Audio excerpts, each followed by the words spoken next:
Ծով աչքերի պատճառով հեռուստասերիալում անցյալի նույն թակարդը կրկին բաց է և Սարան ու Գորը դարձյալ կանգնած են նույն խաչմերուկում, որտեղ ամիսներ առաջ կորցրեցին վստահությունն ու խաղաղությունը։ Գորը, ինչպես միշտ, ամենապատասխանատու պահին կորցնում է լսելու ունակությունը։ Նա չի լսում ոչ Սարային, ոչ էլ իր սրտի իրական ձայնը։ Նա մեղադրում է Սարային լսելու ու հասկանալու փոխարեն։ Իսկ Սարան ընդամենը փորձել էր պարզություն մտցնել իր շրջապատում, պարզել, թե ովքեր են իսկական, իսկ ովքեր կեղծ։ Նրա խոսակցությունը Արսենի հետ անկեղծության և պատասխանատվության մի փորձ էր, և ոչ թե դավաճանություն։ Այժմ նա հաստատ որոշել է, որ պապիկը անպայման պետք է իմանա Գայանեի ու Արսենի ստորությունների մասին։ Այս ամենից մեծ աղմուկ է բարձրանալու, բայց մինչ այդ Սարան տուն է վերադառնում տխուր, մտահոգ, խոցված ու հերթական անգամ չլսված։ Գորն էլ իր կողմը ունի, գնում է Արմանի տուն, այնտեղ սպասում են Արմանը և Արամը։ Երեքով փորձում են հասկանալ, թե որտեղ է ճշմարտությունը։ Հետաքրքիր է, որ աղջիկները այս հարցում Գորի կողքին են, իսկ տղաները Սարայի, և մինչ այս բոլոր հարցերն ընթանում են իրենց հունով, Արմանը մեկ ուրիշ ուղու վրա է։ Նա պատրաստվում է մեկնել Ռուսաստան, հեռանալ երկրից, հեռանալ Էլայից, հանուն նրա անվտանգ կյանքի։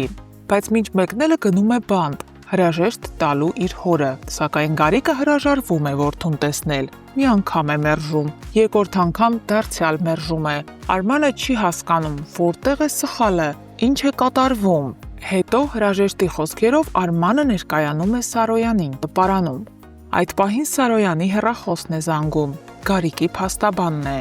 Ձայնի մեջ լարվածություն կա, ցնցում։ Նորությունը սառն է ու կտրուկ։ Գարիկը ինքնասպան է եղել բանտախցում։ Սարոյանը բոթը փոխանցում է Արմանին, Արմանը քարանում է, շոկի մեջ է։ Հողը ասես սահում է ոտքերի տակից։ Եվ միայն հիմա է նա հասկանում, թե ինչու հայրը չէր ցանկանում հանդիպել իր հետ, քանի որ իրեն մեղավոր էր զգում որդու հանդեպ, և հենց այդ մեղավորության բեռը, վախը ու ամոթը դարձան նրա վերջին քայլը։ Այս պահը ամեն ինչ փոխում է։ Արմանն այլևս ոչ մի տեղ չի մեկնում։ Ինչպես ասում են, չկա մարդ, չկա խնդիր։ Գարիկը չկա։ Նրա ստեղծած խնդիրներն էլ այլևս սպառնալիք չեն։ Արմանը մնում է, հորը հանձնում է հողին, բայց մնացած ամեն ինչ դեռ կախված է օդում։ Իսկ թե նա ու Էլան արդյոք կրկին կմիավորվեն, թե կմնան իրարից հեռու, ցույց կտա միայն ժամանակը։ Հարգելի հետևորդներ, ինչպես պետք է վարվի Սարան, երբ Գորը գրեթե կրկնում է նույն սխալը, ինչ ամիսներ առաջ, և չի հավատում Սարային ու նրան մեղադրում է։ Գրեք մեկնաբանություն։ Բարի օր։ Այսօր օրը սկսում ենք էլի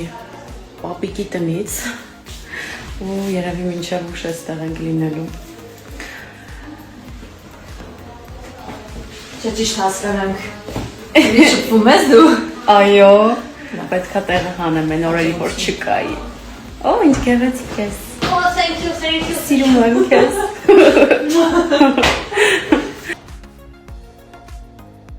Այսինքն հենց նոր դու Հենց նոր ես քեզ էի փորձում։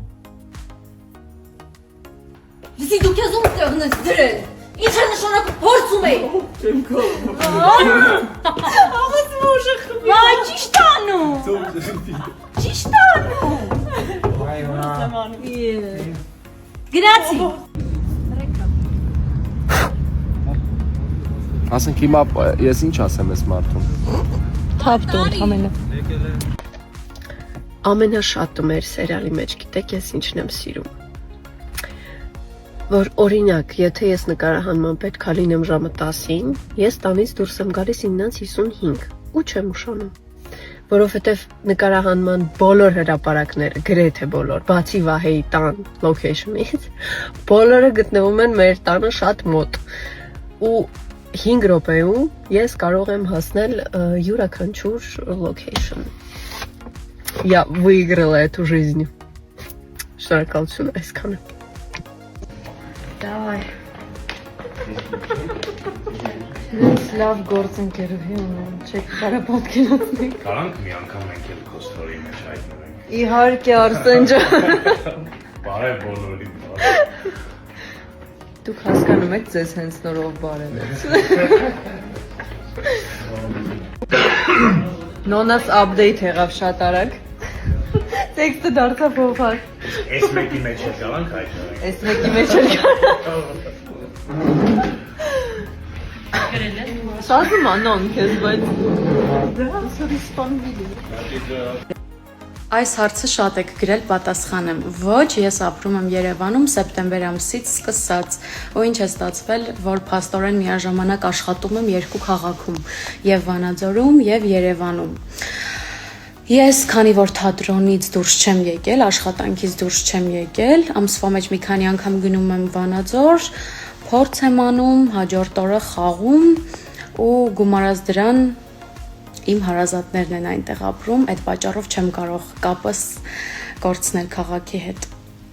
Առաջին ամիսներին ավելի շատ էի գնում, ամսվա մեջ 8-9 անգամ գնում էի, ինչքան ազատ օրեր լինում, բայց հիմա մի քիչ խղճալով ինձ սահմանափակել եմ օրերի քանակը գնալու։ Մի խոսքով այդպես։ Եթե նայեք այս անկողնուն, կհասկանաք, որ չեն ավարտվել, որովհետև ես հիմա Սառայի սենյակում նստած եմ։ Ես շատ ուրախ եմ, որ այստեղ նկարահանվում եմ, բայց մի փոքր ուղղում անեմ։ Մեզ մոտ կարծում եմ չկա գլխավոր կամ երկրորդական կերպար, որովհետև զուգահեռ ներկայացվում է 3 քույրիկների ճակատագրերը։ 3-ն էլ ընթանում են հավասար։ Դրա համար այստեղ դուր գալ, չգալ արտահայտությունը կարծում եմ ավելորդ է։ Ու հետո դերի չափը կապ չունի, նորմալ չի, որ դերասանը ուրախանա միայն այն փաստից, որ ինքը գլխավոր է, որովհետև օրինակ կարող ես գնալ թատրոն ներկայացում նայել, բայց քեզ մոտ տպավորվի այն մի մարդը, ով մի նախադասություն էր ասել։ Ու ուղղակի այնքան հետաքրքիր էր եղել, որ միայն իրեն ես հիշում, օրինակ։ Դրա համար եկեք չնայենք առաջնային կամ երկրորդականին։ Փոփոխությունն անձնականում նկատի ունեք։ Եթե այո, ապա այսպես պատասխանեմ։ Ես կնկարահանվեմ այն ժամանակ, երբ կերպարն ու նախագիծն ինձ դուր գա, բայց եթե տվյալ մարդը իմ առաջ պիտի արգելքներ դնի, ավելի ճիշտ ասի, որ ես չեմ կարող ընդհանրապես նկարահանվել, ես էլ նրան կասեմ հաջողություն։ Ինչ որ վերապահումներ կարող է լինեն, միգուցե ես չեմ կարող ապագայի հետ կապված հստակ բաներ ասել, բայց որ դու քո սիրած աշխատանքով չզբաղվես միայն նրա համար, որ քո կողքի մարդը չի ուզում, կներեք, դա նորմալ չէ, դա աբսուրդ է, դա ահավոր է։ Ինչու է նա եկել ու ուզում քեզ փոխել։ Ես միգուցե